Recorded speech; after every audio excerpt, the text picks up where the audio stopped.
Bien. Continuando con esta idea de dar un complemento, una ayuda, un anexo más hacia lo que se puede dar en un salón de clases, específicamente pues a los temas que doy en mi salón de clases. Y como complemento, vuelvo y digo a todos esos estudiantes que de pronto no prestan atención en su salón de clase, o de pronto sus compañeros no les dejan poner atención porque están hablando todo el tiempo o porque pues hay cosas más interesantes que hacer en un colegio que poner atención al profesor. Hago este video, ¿cierto? Ya estamos haciendo estos videitos como para ayudar un poco más a que de pronto le interese aprender y tenga algo pues, de curiosidad, ¿no? Gramática al 100% estamos el día de hoy. Y ya hemos visto un poquitico de tiempos, ya hemos visto de tiempos de futuros simples, de presente simple, hemos visto condicional 0 y 1 y hemos visto también el uso general de muchos auxiliares, que ese es el video que más me gustaría que vieran, porque explica pues mucho de lo que se va a utilizar también el día de hoy, ¿sí? Siguiendo con la idea de los tiempos simples y para dar el complemento al siguiente tema del siguiente video que haré para las próximas, vamos el día de hoy a hablar un poquitico acerca del pasado simple, ¿cierto? El pasado simple o simple past.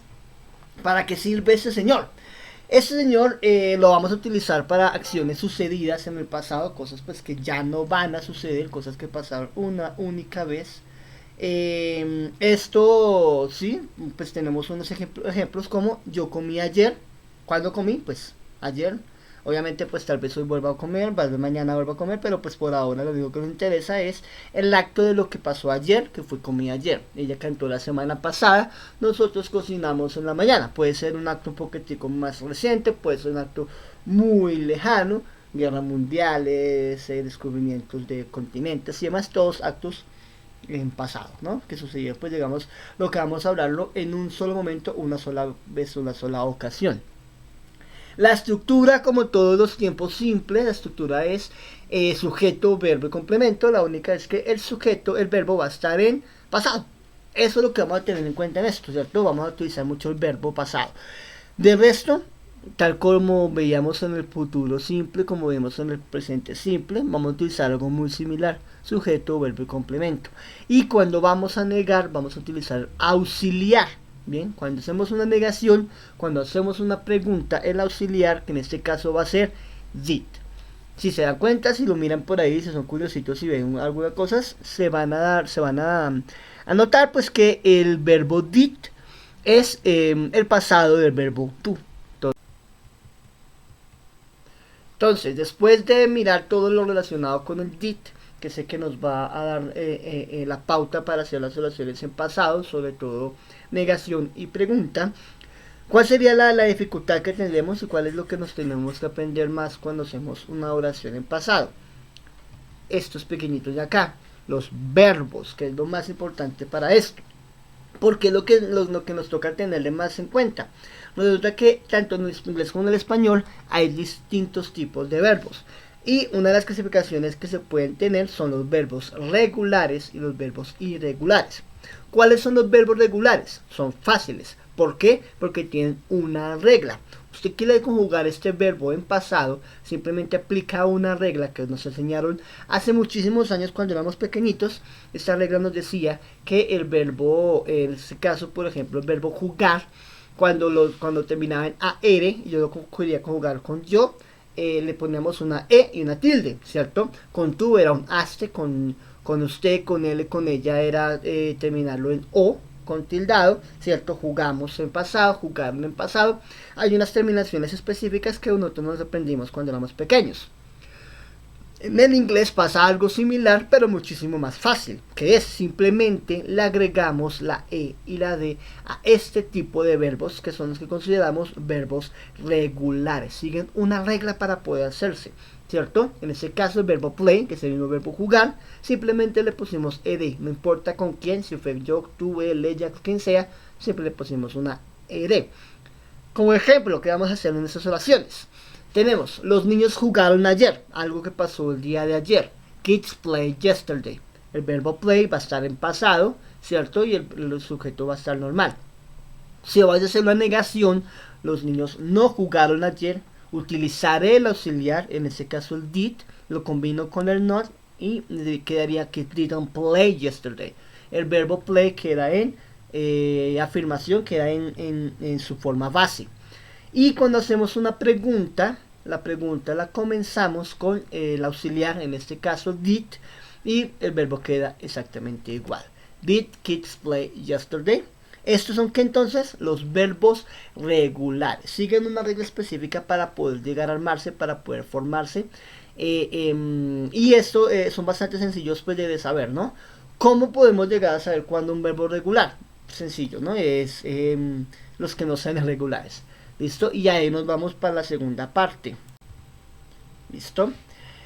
Luego de esto entonces miramos los irregulares, que son como lo que hay que complicadito, lo que nos toca aprendernos.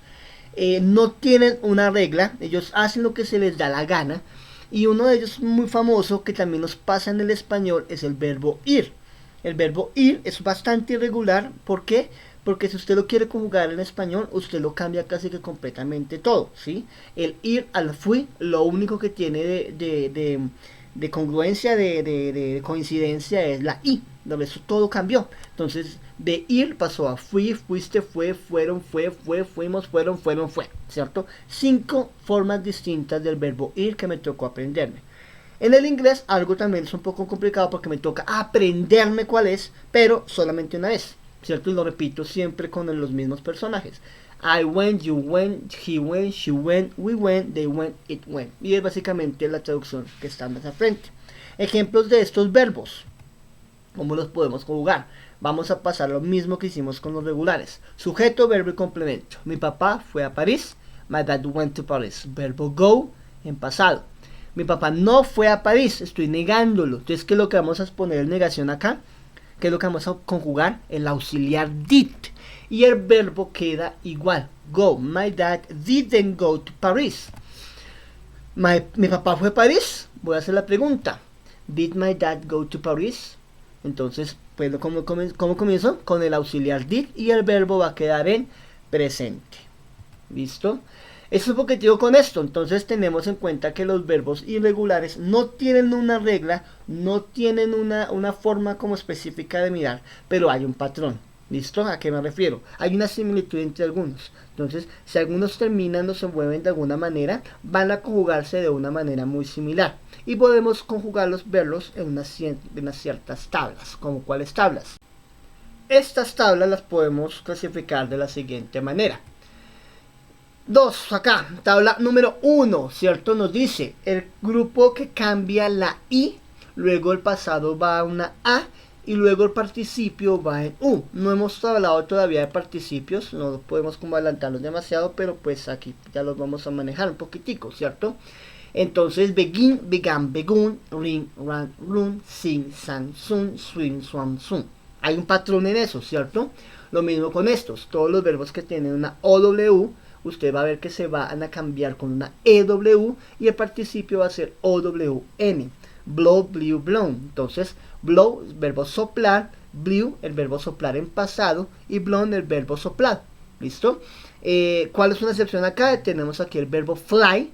Fly es una pequeñísima excepción que tenemos acá porque no termina en OW, pero su pasado tiene la misma patrón, ¿no? Termina en EW y el participio en OWN. ¿Cuáles serían los siguientes de esto?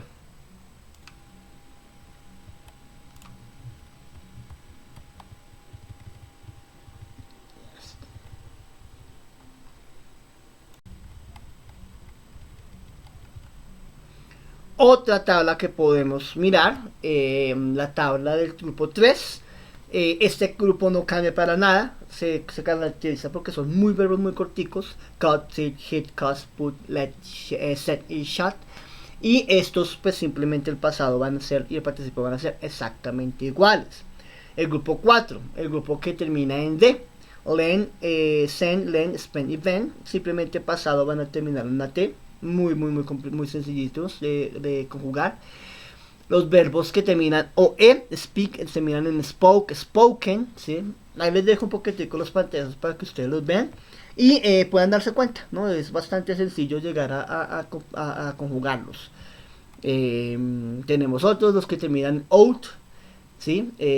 Los que terminan en Raiten, Driven, Raiden, Ryzen, Ryzen, Golden. Eso la E y la N. Y bueno, ahí teníamos un poquitico acerca de esos tipos de pasados, las tablas de los pasados, que es como un poco algo de cómo podemos jugar esto, ¿cierto? Ya para un extra por acá. Resulta, pasa y acontece.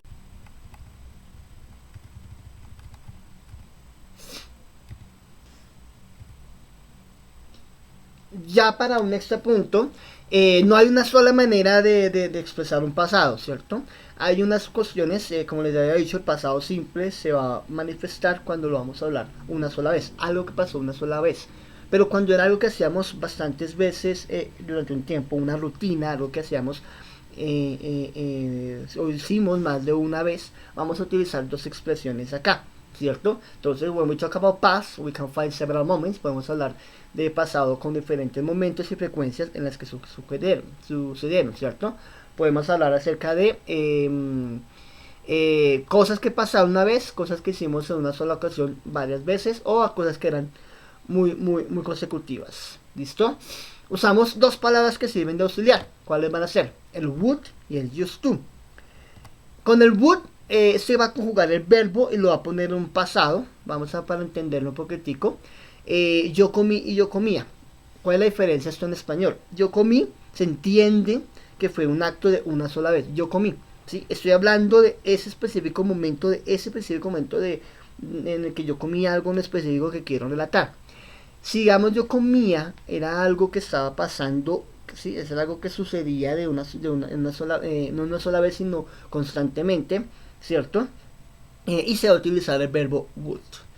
Entonces, ¿cómo podemos hablarlos en ejemplos, ¿cierto? Cuando hablamos de una sola vez, entonces, I eat a tuna, yo comía tuna ayer.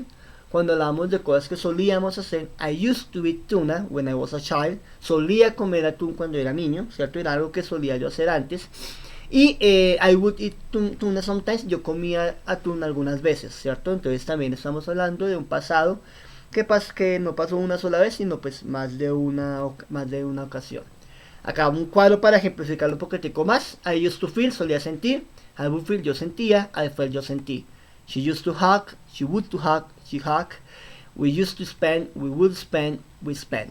They used to believe me, they would believe me, and they believe me. ¿Cierto? Tenemos los diferentes tipos de pasado que podemos llegar a ver. Cosas que hacíamos una sola vez o que hicimos más de una vez. Y con esto terminamos. Muy cortico, muy sencillo. Espero que sirva. Eso es conjugaciones y tenemos que complementarlo y unirlo un poquito con lo que hemos aprendido del presente simple y del futuro simple. Entonces, sin nada más que agregar para no aburrirlos más, los dejo. Bye bye, see you later.